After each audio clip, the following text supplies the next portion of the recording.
buenas noches, damas y caballeros. Reciban todos un fuerte abrazo de nuestra parte. Aquí iniciamos una entrega más de Dialogando con Glenn Davis. Este es viernes 23 de noviembre, ya prácticamente la penúltima semana, prácticamente no, la penúltima semana ya del mes de noviembre, y la próxima semana estaremos ya iniciando el mes de diciembre y todo lo que tiene que ver con las fiestas navideñas. Así que esperamos que el contenido que hemos preparado en el día de hoy para todos ustedes sea de su agrado, y quiero iniciar en el día de hoy, con la manifestación de alegría y de mucho júbilo para mí, para nuestra familia, el hecho de que en el día de hoy esté de cumpleaños una persona la cual nosotros queremos mucho, y que particularmente conmigo ha vivido muchos años de alegría y de amargura. Me refiero a mi compadre, amigo y hermano, Xavier Díaz. Es mi compadre y también ex compañero de estudios, y hemos tenido una vida ya amplia, ambos compartiendo todo lo que ya anteriormente le había mencionado, y queremos desearle todas las bendiciones del mundo, salud y larga vida a mi compadre Xavier.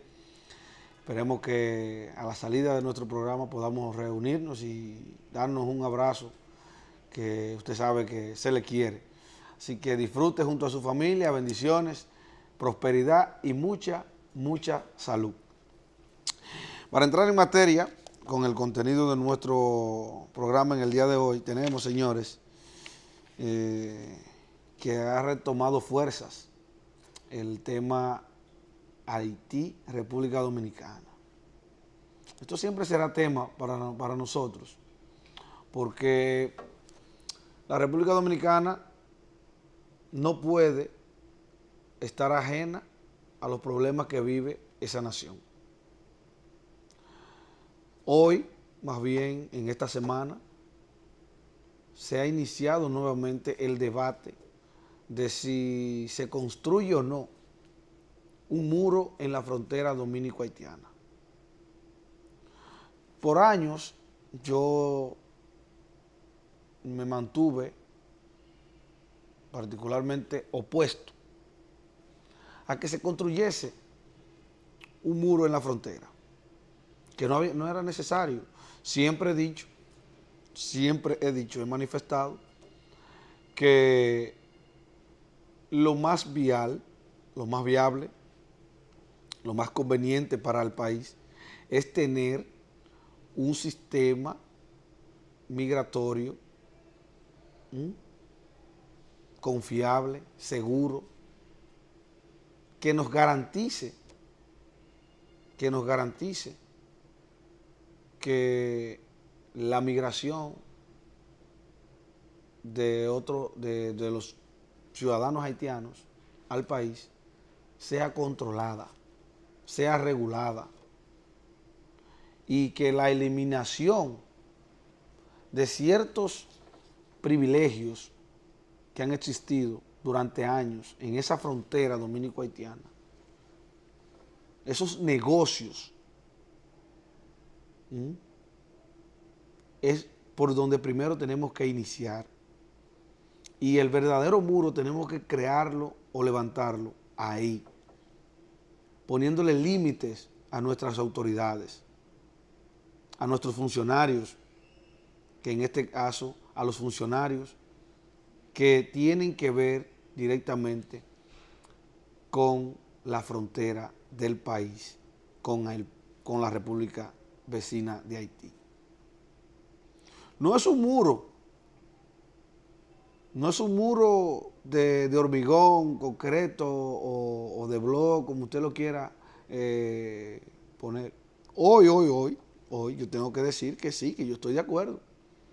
Ahora bien, a pesar de eso, de que estoy de acuerdo con que se construya un muro, no hemos preguntado el costo que tendría eso, porque estamos hablando de muchos kilómetros para levantar un muro. también tendríamos que preguntarnos si es la solución inmediata. Pero yo estoy de acuerdo.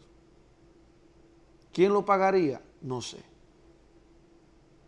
Pero ustedes me pueden preguntar a mí, ajá, ¿y tú estás de acuerdo y estás reconociendo que al país le saldría costoso si en caso de pagarlo? Que sería prácticamente imposible gastar una millonada en un muro. Sí, yo estoy consciente. Pero también yo estoy consciente de que hay que buscarle una solución.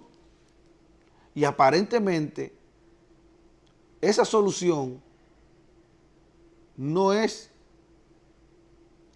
más bien en las cabezas o en los intereses de los funcionarios y las autoridades militares que están haciendo negocio en la frontera. Aparentemente eso no está en los planes de ellos. Pero más sin embargo, las familias dominicanas viven hoy una situación de intranquilidad porque día tras día están entrando miles de haitianos por esa frontera. Miles. ¿Cómo?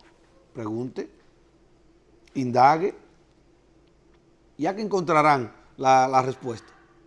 ¿A qué la van a encontrar la respuesta?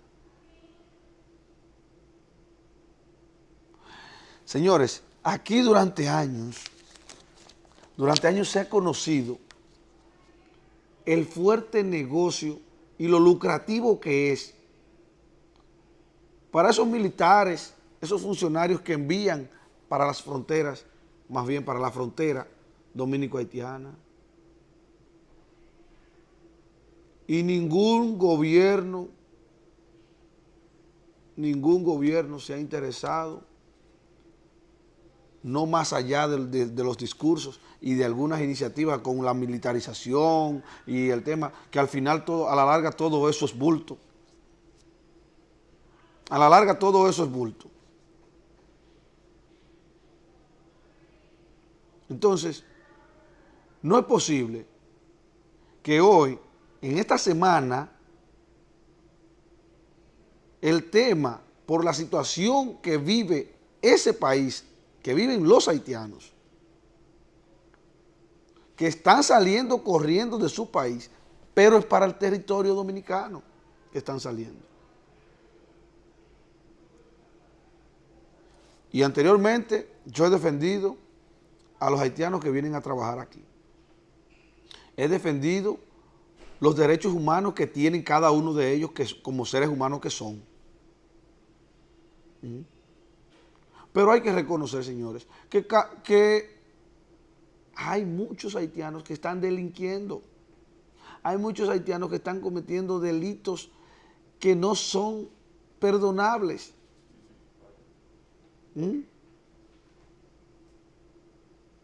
Y eso no es que tengamos racismo, ni xenofobia, ni qué sé yo qué, como se ha querido llamar aquí muchos años, en los últimos años.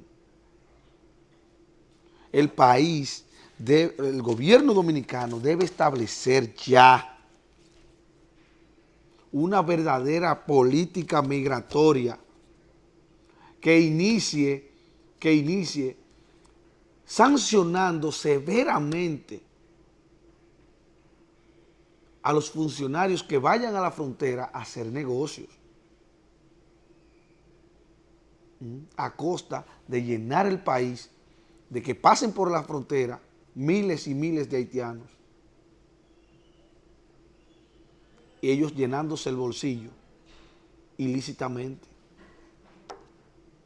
Porque eso es lo que ocurre, ¿eh? Y aquí yo no estoy diciendo aquí una cosa que no es. Es así que ocurre. Es así que ocurre. Pero vamos a esperar a ver qué pasa.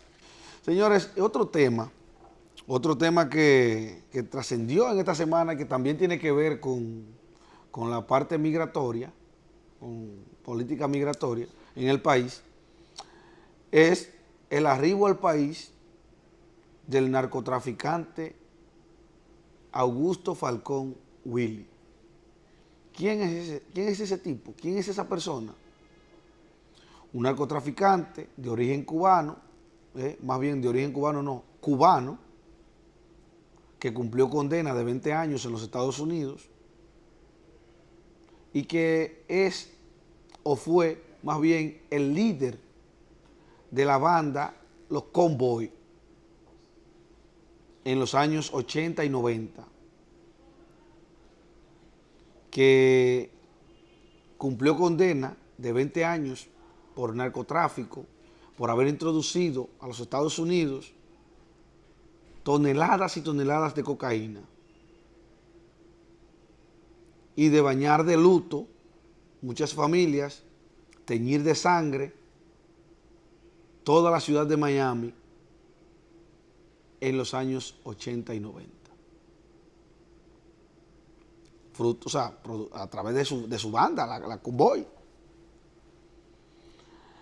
Hoy esa persona reside en la República Dominicana, fruto a un acuerdo al cual arribara la República Dominicana con los Estados Unidos, según informara el canciller de la República, Miguel Vargas Maldonado. Nosotros queremos entender este acuerdo, pero no ha sido transparentado.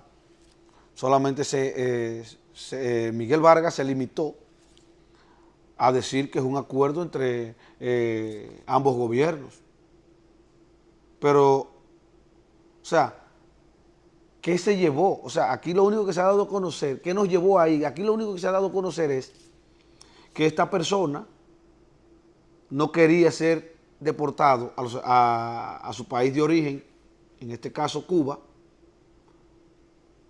porque temía por su vida, porque teme allá que su vida allá corría peligro. Ok. Entonces nosotros tenemos que recibir como país un narcotraficante, una persona, un delincuente confeso,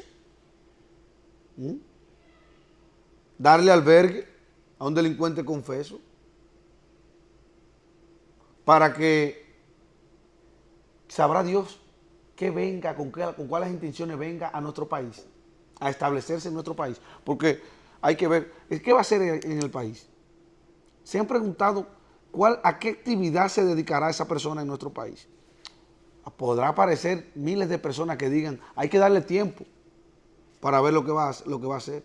Pero una persona de 60 años de edad, que toda su vida se la dedicó al tráfico de droga y al lavado de activos. A los 60 años usted me va a decir a mí que se va a dedicar a una actividad productiva lícita. Tenemos que revisarnos. Tenemos que revisarnos. Porque realmente yo quiero pensar que todo esto es una película y no lo es, realmente. Pero lamentablemente no lo es. No sé a qué estamos jugando o a quién estamos complaciendo cuando los Estados Unidos son los principales culpables de que no se erradique la droga a nivel mundial. No les interesa a los Estados Unidos que la droga desaparezca, porque representa un aporte importantísimo a la economía de su país. Pero eso aquí nadie lo dice. Y hoy tenemos que tener un delincuente en nuestras calles. La pregunta mía es, ¿cuántos delincuentes dominicanos son recibidos en España? ¿Cuántos delincuentes deportados en España, en vez de venir deportados para la República Dominicana? ¿Cuántos delincuentes reciben los Estados Unidos dominicanos? O sea, después de haber cumplido una condena, ¿cuáles de ellos los dejan allá sin ser nacional norteamericano? No, lo montan en un avión y lo mandan para República Dominicana porque no lo quieren allá. ¿Por qué ahí no se hace un acuerdo? Porque vamos a establecer un acuerdo. Que un dominicano que mate 20 gente, que dure 20 años traficando con droga, sea condenado en los Estados Unidos por 20 años y al final no sea deportado a la República Dominicana. Que cumpliendo su condena sin ser nacional estadounidense, entonces se quede a vivir y a reinsertarse en la sociedad norteamericana nuevamente. ¿Por qué no llegamos a ese acuerdo? Pero Falcón temía por su vida porque reconoció que había participado en diferentes atentados contra Fidel Castro. Había que deportarlo a un país que cumplió condena el pasado año 2017 y hasta ahora no se le había encontrado un albergue. Y mira, los dulces samaritanos somos la República Dominicana, que teníamos que recibir. Tan solidarios somos. Así andamos, señores. Mucho ojo, porque no andamos bien. Eso no creo que sea lo que nosotros queremos como sociedad, ni como país. Vamos a una pausa, en breve retornamos con el contenido de nuestro programa. Tenemos a Felipe Vallejo como cada mes. Vamos a tratar temas interesantes a nivel internacional con Felipe. Ya regresamos. Comunícate con nosotros y síguenos a través de nuestras redes sociales, @mediospanorama en Instagram, Facebook, Twitter y YouTube. Escríbenos a nuestro correo electrónico noticias@mediospanorama.com o llámanos al 809-475-2525. Somos Medios Panorama.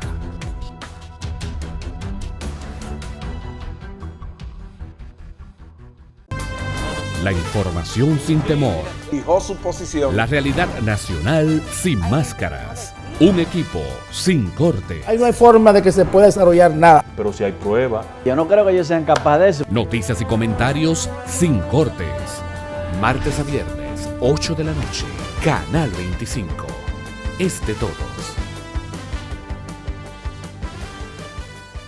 El bullying es el maltrato físico o psicológico deliberado y continuo que recibe un estudiante por parte de otro u otros estudiantes.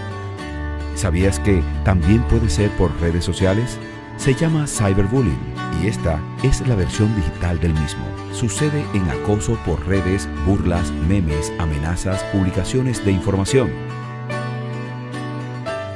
Es importante no quedarte callado. Si eres víctima de acoso, comunícaselo a tus padres o tutores, orientadores o psicólogos y docentes. No alimentemos esa acción. Cuidemos lo que decimos. Nunca sabemos cómo podemos herir a los demás. Ministerio de Educación. Hablar de la ARL es sinónimo de gestión de calidad en la administración de riesgos laborales. La ARL es una institución que todos en el país tenemos que reconocer la labor extraordinaria que viene haciendo en favor de los y las trabajadoras del país. Da servicios eficaces, que es lo que los trabajadores verdaderamente queremos, un servicio eficaz. El trabajador dominicano sabe que puede contar con la ARL. Soluciones cuando realmente importan. La responsabilidad de informar lo que ocurre en el país y el resto del mundo, con una visión directa e imparcial. Información de primera mano con los veteranos periodistas Guillermo Tejeda con lo de él pagaron su y muerte. Miguel Ángel Núñez. Infórmate primero con nosotros. Acompáñanos desde las 7 de la mañana, de lunes a jueves. Canal 25 es de todos.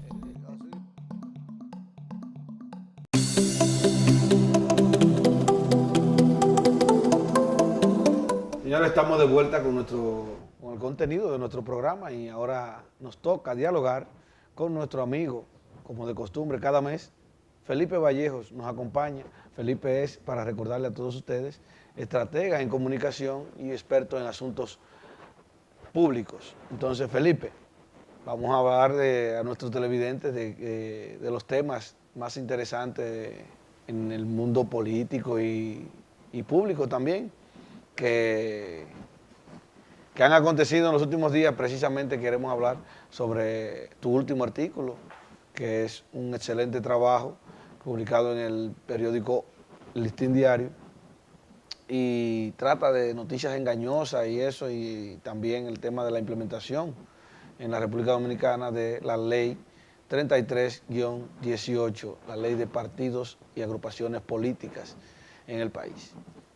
Bueno, primero gracias, Glenn, por la invitación, como siempre, a tu programa, a la gente que nos ve. Y sí, la verdad que... Este es tu programa. Muchas gracias, muy amable, me siento parte de él. En el caso del artículo publicado en Listín Diario, trataba sobre las noticias engañosas, pero una nueva perspectiva es la ausencia de información estadística sobre esta realidad en República Dominicana. Hay muchos levantamientos que se han hecho en Estados Unidos, por supuesto, en Europa, especialmente en España, y también en Brasil, donde se establecía, por ejemplo, la capacidad de la gente o con qué capacidad de discernimiento tenía la persona o un ciudadano común de distinguir una noticia engañosa de una noticia verdadera. Mucha gente piensa que tiene la capacidad, pero a la hora de la verdad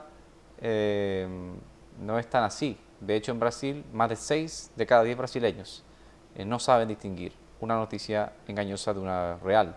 En Estados Unidos los pronósticos son bastante similares y en España por igual.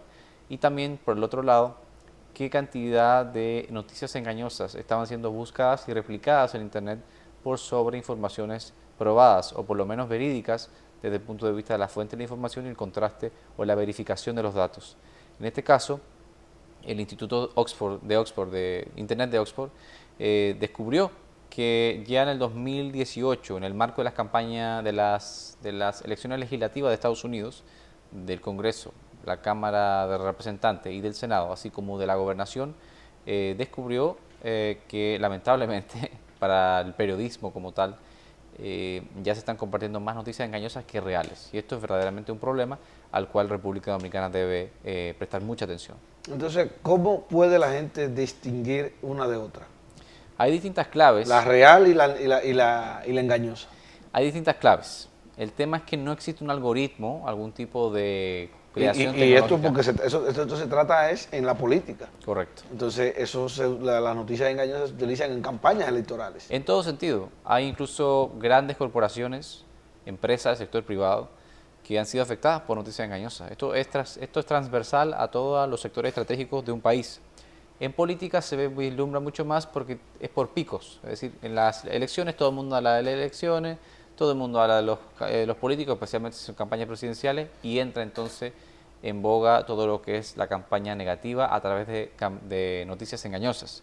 Ha ocurrido en Reino Unido cuando ocurrió el tema del Brexit, en Estados Unidos con la campaña presidencial donde ganó Donald Trump en el 2016 y ahora las legislativas del 2018, y en Brasil con la campaña presidencial que, bueno, aquí en tu programa estuvimos debatiendo largamente sobre la victoria de Bolsonaro, donde también fueron protagonistas las noticias engañosas, aun cuando habían iniciativas administrativas y en otros casos legales para enfrentar este flagelo. Podemos mencionar en algunos de esos casos que acabas de señalar, podríamos mencionar para recordarle a la gente más o menos cuáles fueron algunas de esas noticias engañosas. Por supuesto, en el caso de Brasil fue bastante evidente que desde el sector de Bolsonaro no se ha podido probar el nexo directo entre la campaña de Bolsonaro, ahora presidente electo, y esta ofensiva de noticias engañosas. Lo que sí es que afectó de manera mucho más preponderante o avasalladora al candidato Fernando Haddad del Partido de los Trabajadores. Se hablaba de que la persona que apuñaló a Jair Bolsonaro hace unos meses en un pleno meeting que puso incluso su vida en peligro, trucaron una foto y lo pusieron al lado de Lula da Silva y difundieron de manera importante en las redes sociales el autor de ese apuñalamiento al lado de Lula da Silva en una campaña, en un meeting cualquiera. Si ese tipo de informaciones, de fotografías, de videos fueron alterados para hacer creer a la gente que quien había apuñalado al ahora presidente electo de Brasil había sido un miembro activo y muy cercano a Lula da Silva, el líder del Partido de los Trabajadores. Y otros estamentos, otros posicionamientos.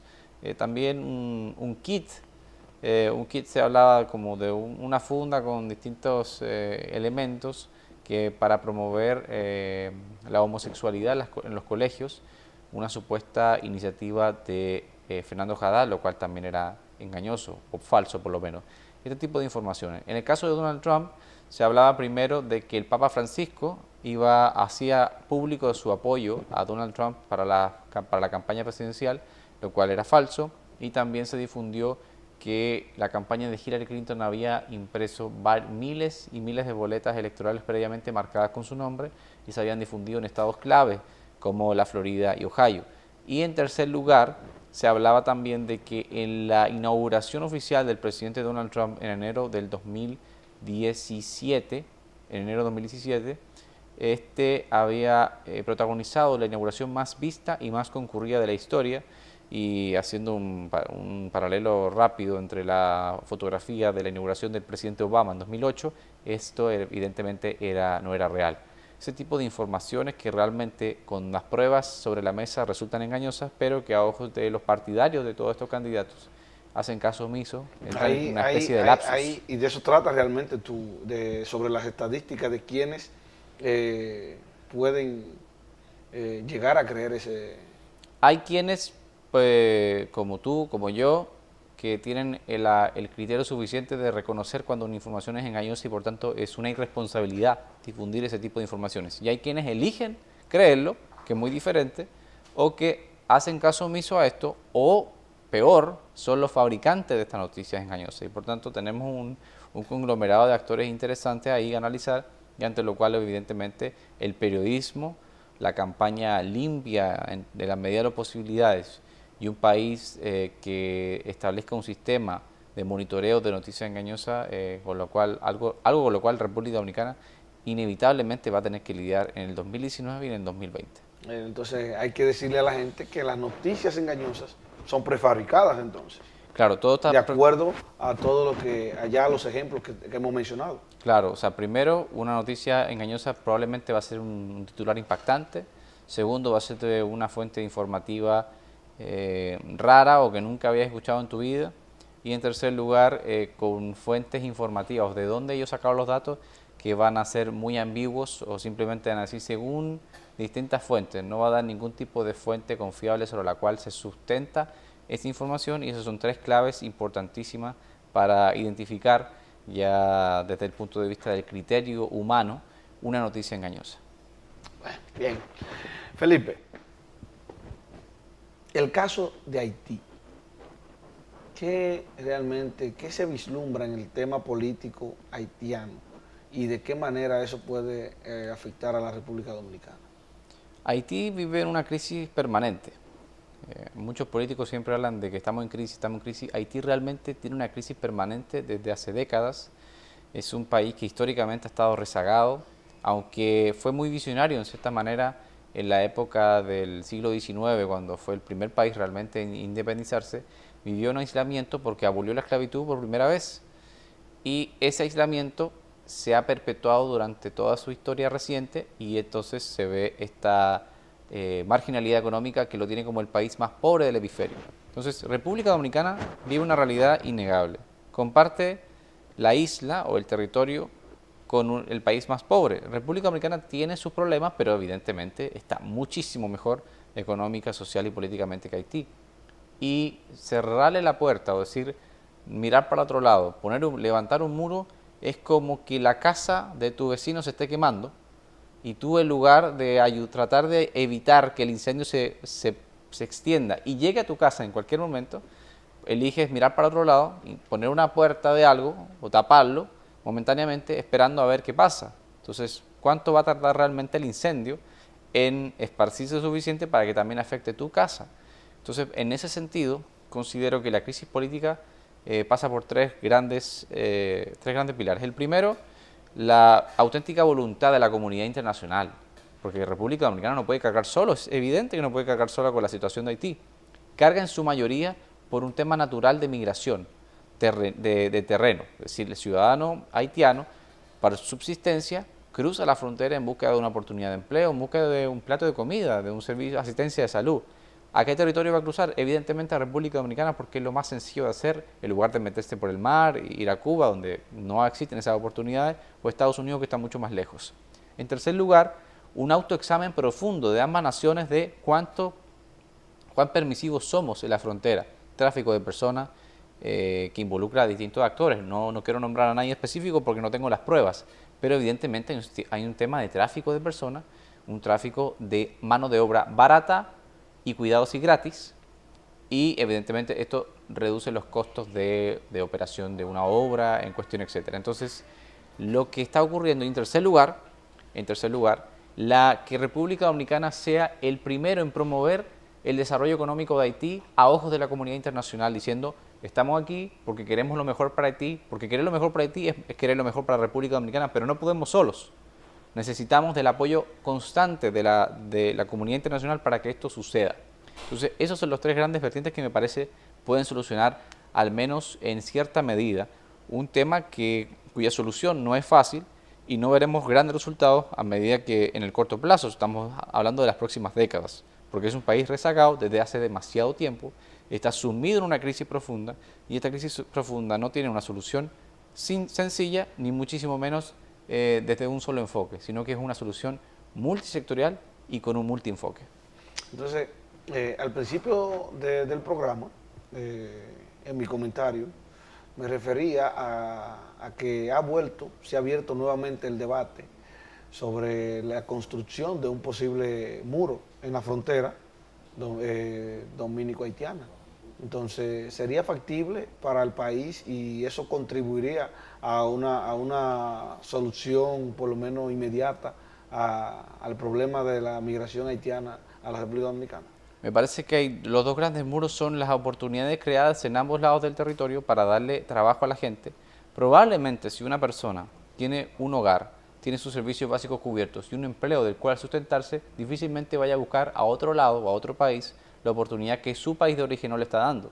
Y en segundo, me parece que el tema del muro es más como una medida populista que una medida efectiva. Además, pensemos por un momento que son 388 kilómetros que unen a la República Dominicana con Haití. ¿Quién va a pagar por ese muro? ¿Cuánto va a costar? ¿Qué magnitud va a tener? ¿Y qué nos ha enseñado la historia sobre la efectividad de un muro cuando ahí están los hechos, que la gente hace lo que sea por la subsistencia? Si el cubano en cualquier momento no ha cruzado el mar, se ha metido en alta mar para llegar a Estados Unidos, arriesgando su vida, la de los suyos, solamente por el hecho de subsistir, ¿ustedes de verdad creen que el ciudadano haitiano, en este caso específico, no vaya a atravesar de cualquier manera el famoso muro para su sobrevivencia? Me parece que es un gasto innecesario, un gasto poco inteligente, en el cual, y de encontrar los recursos, pudiésemos invertirlos realmente las oportunidades que la frontera de República Dominicana necesita, porque no olvidemos que la población dominicana más vulnerable, más pobre y más rezagada está en la frontera. Lo mismo ocurre en la frontera con Haití. Entonces es ahí donde debe ir el dinero, porque no se construiría un muro de concreto, no se construiría un muro per se, sino el muro de las oportunidades de lado y lado. Bueno, Felipe, vamos a hacer una pausa y retornamos en breve entonces con el contenido de nuestro programa, Dialogando con Glenn Davis. Comunícate con nosotros y síguenos a través de nuestras redes sociales, @mediospanorama en Instagram, Facebook, Twitter y YouTube. Escríbenos a nuestro correo electrónico noticias@mediospanorama.com o llámanos al 809-475-2525. Somos Medios Panorama.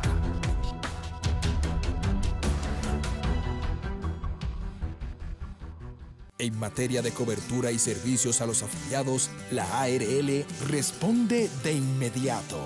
El trabajo que ha venido haciendo la ARL con un profesionalismo impresionante que le ha merecido las certificaciones de organismos de certificación de calidad mundial. ARL, 14 años, más allá de un horario, respondiendo al trabajador dominicano.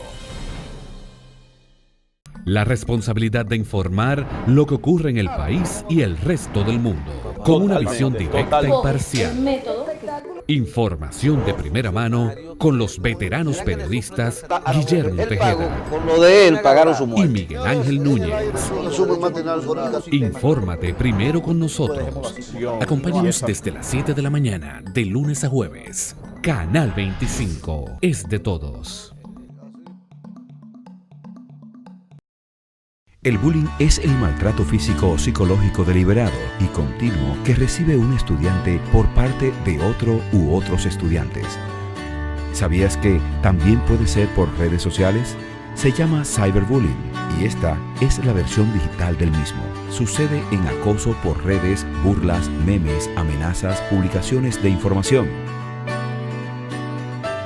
Es importante no quedarte callado.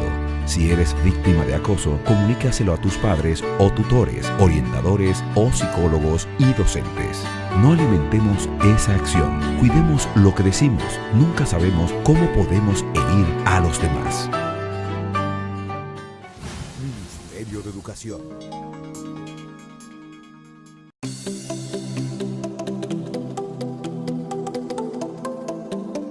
Bien, seguimos, señores, dialogando con Felipe Vallejos. Recuerden que está cada mes con nosotros aquí compartiendo temas de interés público e internacional, político también. Y Felipe, queremos ver qué va a pasar con el tema. México se enfrenta a una situación donde tiene nuevo presidente de la República. Y ya sale Enrique Peña Nieto, presidente actual.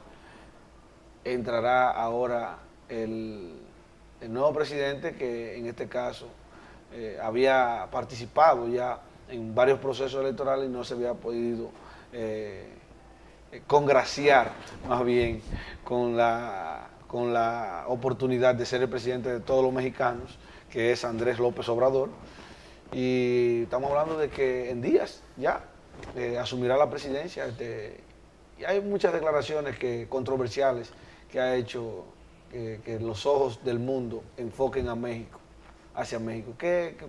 ¿Cuáles son las expectativas que tú vislumbras desde aquí? Desde que ganó Andrés Manuel López Obrador, las expectativas han bajado considerablemente. Alguna gente dice que ¿Cómo así, Felipe? Si no ha podido hacer una buena transición, ¿qué puede esperarse cuando llegue a Palacio Presidencial, a Los Pinos, como se le dice popularmente? Como es la residencia oficial del presidente de México. Bueno, la situación es que las expectativas pueden ser moderadamente positivas para López Obrador, pero es por de mal en peor, la gestión de mal en peor que lideró Peña Nieto. Empezó muy bien Peña Nieto en su sexenio, sí, sí.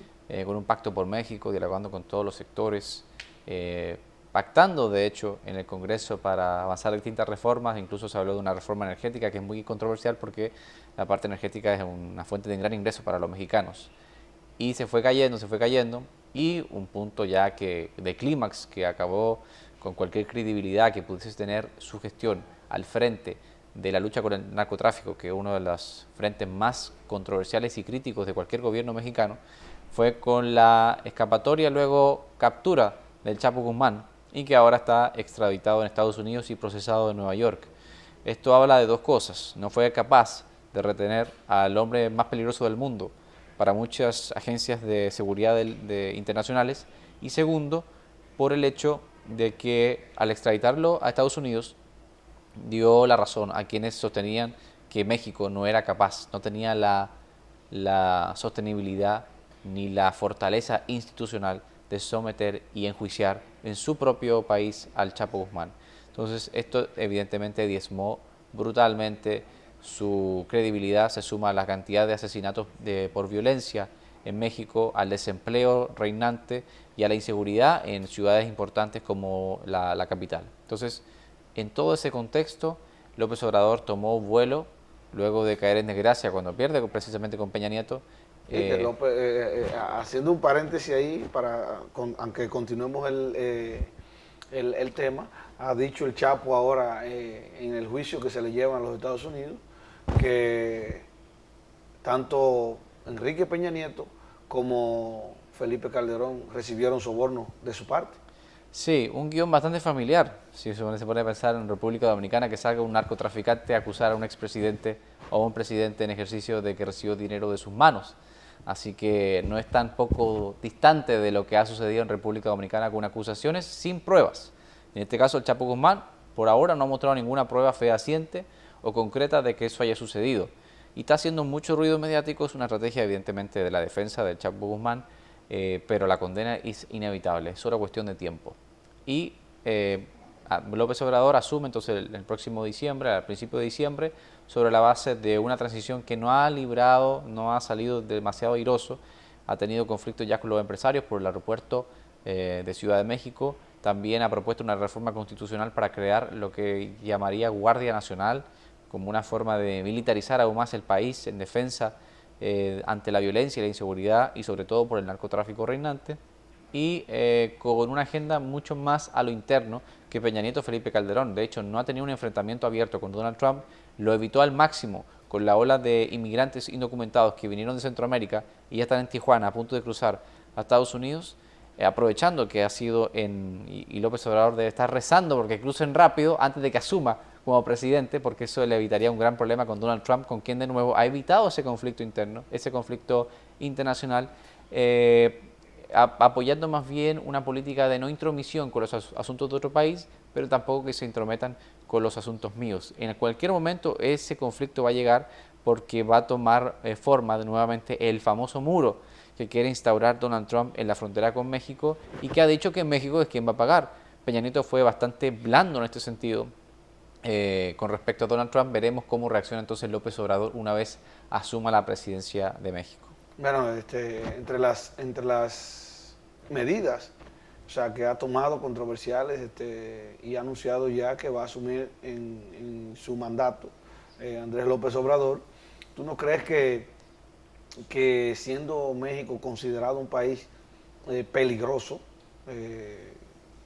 tratándose de la seguridad ciudadana y con antecedentes ya de ataques atentados y a presidentes y a figuras de primer orden en ese país, no estaría corriendo peligro la vida de Andrés López Obrador, el nuevo presidente de México? Definitivamente que sí. Incluso esa modalidad de no quiero seguridad, voy a disminuir totalmente el presupuesto de mi propia integridad física y de mi familia, son discursos que más bien caen en el populismo. Pero prepárense, porque en los primeros meses vamos a ver mucho de eso, de López Obrador viajando como si fuera en una OMSA, montado en una OMSA, o viajando en un taxi, en clase económica de un avión, hablando con la gente, sin seguridad. Y luego vamos a ir viendo cómo va tomando forma, porque son 6 años. Yo dudo mucho que López Obrador no le termine tomando el gustito al poder y a todo lo que conlleva este puesto, la primera magistratura del país. Entonces, pero los primeros meses van a ser de muchas escenas de este tipo, de la humildad y de la cercanía con la gente, porque es lo que ha vendido en términos discursivos en la campaña y es lo que va a tratar de imprimir a ojos de la opinión pública, por lo menos en una primera etapa. Y veremos cómo reacciona entonces con un Congreso donde no tiene mayoría, pero tiene una formación importante, y segundo, con qué pactos o con qué mensaje va a salir en los primeros 100 días, porque como bien sabes, los primeros 100 días de un gobierno determinan en muchos sentidos cómo van a ser los próximos años de ese jefe de gobierno, y más importante aún, no es cómo va a empezar, sino cómo va a terminar. Y tomando en cuenta que en México son 6 años. Son 6 años. Es un tiempo, un solo periodo para cada. Un solo periodo, pero mucho más prolongado. Son más riesgos y menos oportunidades de salir airoso, ya que no es un periodo de 4 años, sino de 6. Le da tranquilidad para gobernar, pero no la tranquilidad suficiente para estar quieto en una luna de miel que me parece no va a ser tan larga entre López Obrador y la población. Lo que me preocupa también es que él no ha definido una política contra el narcotráfico. Y él anteriormente sí, en un proceso electoral, tuvo un discurso muy duro contra el narcotráfico. Hay quienes atribuyen su derrota prácticamente a eso, a ese discurso. Sí, este ablandamiento discursivo con respecto al narcotráfico también tiene que ver con las alianzas políticas que logró su partido Morena con otras fuerzas políticas en otras partes de México para lograr gobernación y demás. Entonces, es una situación que habrá que ver con pinzas. Igual es preocupante que en el origen de las explicaciones ideológicas, políticas, sociales de López Obrador, su respuesta más continua sea en la historia de México están las respuestas a los desafíos del futuro. Es decir, es un hombre que mira hacia atrás para ver cómo responder hacia el futuro, y eso me parece que es preocupante porque ahí no está la solución, sino en la innovación, en nuevas ideas y en nuevos equipos de gobierno que tengan una visión mucho más formada y de esta época. Entonces, insertarse o irse al pasado para explicar lo que está ocurriendo en la actualidad, en cierta manera pudiese explicarse desde una perspectiva histórica, pero en ningún caso te puede dar soluciones a problemáticas que van apareciendo conforme avanza la historia. Por tanto, creo que en ese sentido López Obrador tiene que ir moldeando mejor su discurso para poder responder a las innumerables problemáticas y desafíos que va a tener que enfrentar como presidente. Muy diferente ser opositor durante años, muy diferente ser candidato a la presidencia. Otra cosa es con guitarra y ahora vamos a ver cómo se... Ahora una cosa ahora con guitarra y otra con violín. Aparentemente Brasil le declarará la guerra comercial y económica a México. Vamos a ver, son dos presidentes muy diferentes. Bolsonaro es extrema derecha, López Obrador más bien centro-izquierda, progresista de cierta manera, pero ha dado guiños de que va a tener ese enfrentamiento porque incluso, y de no aislamiento o intromisión en asuntos de otro estado, porque ha invitado a Nicolás Maduro a su ceremonia. Esto ha causado muchas ronchas en la región porque Sudamérica ha apostado por el aislamiento de Maduro para presionarlo, y México, uno de los países más importantes, si no el más importante de Latinoamérica, lo trata como... hace todo lo contrario y lo invita a la ceremonia donde el presidente López Obrador será juramentado. Una señal ambigua, diferente y característica de un hombre que no se sabe para dónde va hasta que abre la boca. Y bueno, en ese sentido, por eso se le habla también de que se parece mucho a Hipólito Mejía, porque dice lo primero que piensa.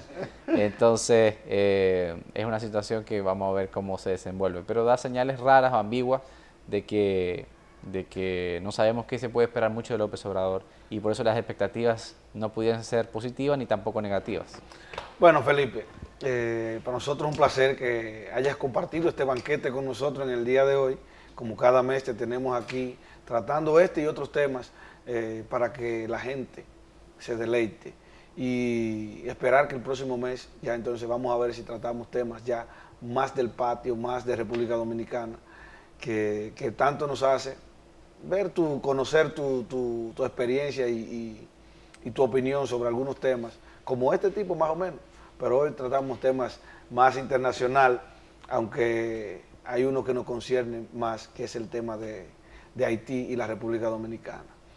Yo estaré en México en los próximos días, estaré viendo a ver cuál será el panorama, el ambiente que se vive ante una nueva, ante un nuevo mandato, o sea, un nuevo mandato no, sino un nuevo, el ascenso de un nuevo presidente de ese país. A ustedes no se muevan, señores. Continuamos con el contenido en breve, la parte final de nuestro programa. Comunícate con nosotros y síguenos a través de nuestras redes sociales, @mediospanorama en Instagram, Facebook, Twitter y YouTube.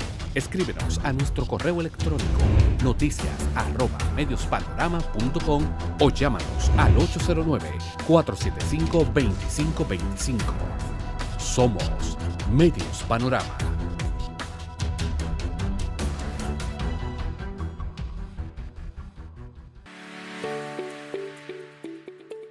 Ver la dedicación, progreso y calidad de vida de mi maestra de artes inspiró en mí el deseo de enseñar. Quiero crecer, apoyar a mi gente, influenciar positivamente en los jóvenes de mi comunidad, y con la carrera de educación lo puedo lograr. Siendo maestra puedo vivir mejor, tener mayores oportunidades, llegar hasta donde quiero y ser un orgullo para mi familia. Sé parte de la familia magisterial. Ven, aplica por una de las 20,000 becas que el gobierno del presidente Danilo Medina ha dispuesto para los estudiantes de excelencia en la carrera de educación. Infórmate en el 809-535-8006, extensión 103, 104, 105 y 106. Ministerio de Educación. El Ministerio de Interior y Policía informa a las personas cuyas licencias para porte y o tenencia de armas de fuego se encuentren vencidas que desde el día 22 de octubre hasta el 22 de noviembre de 2018 se concederá una gracia administrativa para la reducción del pago de las tasas correspondientes, de acuerdo a la siguiente escala. De 2 a 3 años de vencimiento de la licencia, la tasa a pagar será de 1 año, de 4 a 6 años será de 2 años y de 7 años en adelante la tasa a pagar será de 3 años. Para las personas beneficiarse de esta gracia, deberán pagar los impuestos en el Banco de Reservas, someterse a la prueba antidoping, no tener antecedentes penales y visitar el laboratorio de balística 24 horas después. Los laboratorios autorizados por el Ministerio están disponibles en el portal web www.mip.gov.do. Ministerio de Interior y Policía. La CDEE impulsa energía positiva para la vida. Para responder al aumento que demanda el sector eléctrico nacional, la central termoeléctrica Punta Catalina y sus 752 megavatios brutos de generación ya entran en su etapa final de construcción. Para el 2017 se sumaron más de 8 proyectos de fuentes de energía renovable que en conjunto con las 27 microcentrales hidroeléctricas aportarán al sistema 1.430 megavatios en nuestra matriz energética. El programa de rehabilitación de redes inicia con una inversión de 358 millones de organismos internacionales. Más de 100 circuitos serán intervenidos a nivel nacional, logrando así un servicio eléctrico optimizado. CDEE, iluminando en el presente para el futuro del país. Hablar de la ARL es sinónimo de gestión de calidad en la administración de riesgos laborales. La ARL es una institución que todos en el país tenemos que reconocer la labor extraordinaria que viene haciendo en favor de los y las trabajadoras del país. Da servicios eficaces, que es lo que los trabajadores verdaderamente queremos, un servicio eficaz. El trabajador dominicano sabe que puede contar con la ARL. Soluciones cuando realmente importan.